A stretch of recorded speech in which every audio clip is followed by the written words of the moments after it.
దీపావళి పండగ జీవ సంబంధంగా ప్రత్యేకంగా దేనికి ఉపయోగపడుతుందంటే, ఒకటి అలక్ష్మీ పరిహారం.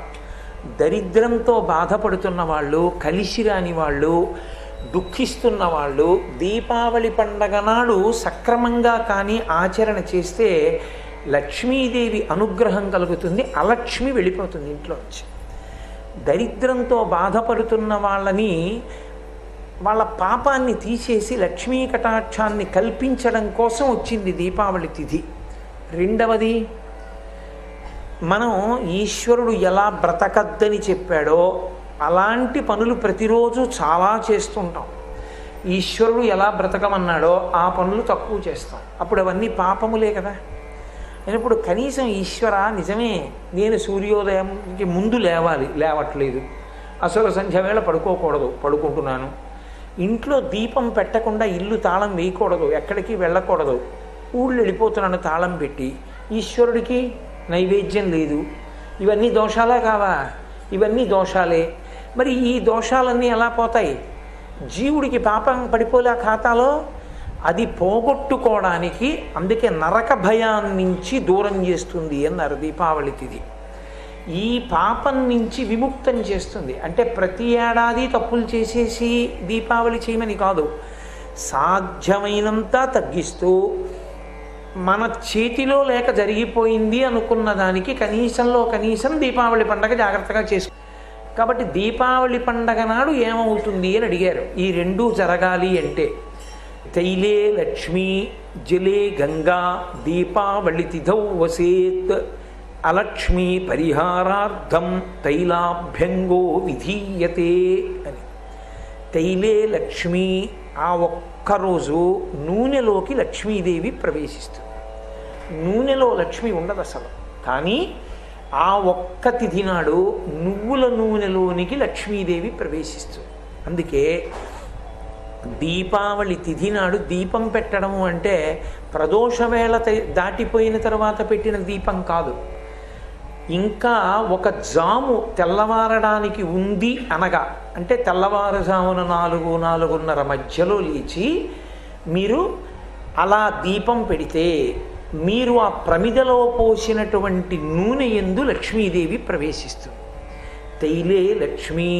అలా దీపం పెట్టాలంటే అసలు ముందు మీరు స్నానం చేసి ఉండాలా? స్నానం చేస్తే కదా దీపం పెట్టడం. స్నానం చెయ్యకుండా ఏ పని చేయడాన్ని శాస్త్రం అంగీకరించదు. కాబట్టి జలే గంగా. నేనేం చెప్పాను మీతో? అలక్ష్మీ పరిహారము అని చెప్పాను. అలక్ష్మి పోతుంది, దుఃఖ కారణం పోతుందని చెప్పాను. దీపం పెట్టిన కారణం చేత అలక్ష్మి తొలగుతుంది. పాపము దేని వలన పోతుంది?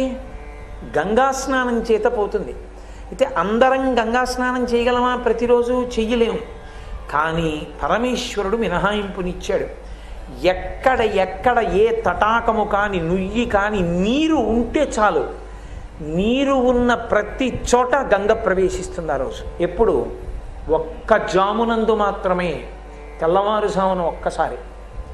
కాబట్టి తైలే లక్ష్మీ జలే గంగా దీపావళి తిథౌ వసేత్. దీపావళి తిథి నాడు ఉంటాయి. అందుకని ఏం చెయ్యమని చెప్పింది శాస్త్రం అంటే, అలక్ష్మీ పరిహారార్థం. ఒకవేళ నువ్వు దరిద్రంతో బాధపడి నువ్వు అనుకున్నది ఏదీ కలిసి రావట్లేదు, చాలా బాధలో ఉన్నానని నువ్వు అనుకుంటే, నీకు ఒక మార్గం దొరకాలి అంటే అలక్ష్మీ పరిహారార్థం తైలాభ్యంగో విధీయతే. నువ్వు తైలాన్ని ఒంటికి రాసుకోవాలి. అలక్ష్మి ఏది పట్టి ఉందో అది వదిలి లక్ష్మి పట్టుకోవాలి. లక్ష్మి పట్టుకోవడం అంటే నువ్వు సంతోషంగా ఉండాలి, ఆనందంగా ఉండాలి. ఇంతకుముందు చింకి గుడ్డలు విప్పి మంచి గుడ్డలు కట్టుకోవాలి, చక్కటి ఆభరణాలు పెట్టుకోవాలి, మంచి అన్నం తినాలి, కాలం కలిసి రావాలి. తైలాభ్యంగో. ఏ మాడుని బుద్ధిని అలక్ష్మి ఆవహించి ఉందో అది పోవడానికి మాడు మీద నూనె పెట్టించుకుని నువ్వుల నూనె ఒళ్ళంతా రాసుకోవాలి. ఒళ్ళంతా నువ్వుల నూనె రాసుకుని తలస్నానం చెయ్యాలి. ఎప్పుడు? తెల్లవారుజామున ఒక జాము వేళ ఉండగా. అలా చేస్తే తైలాభ్యంగో విధీయతే.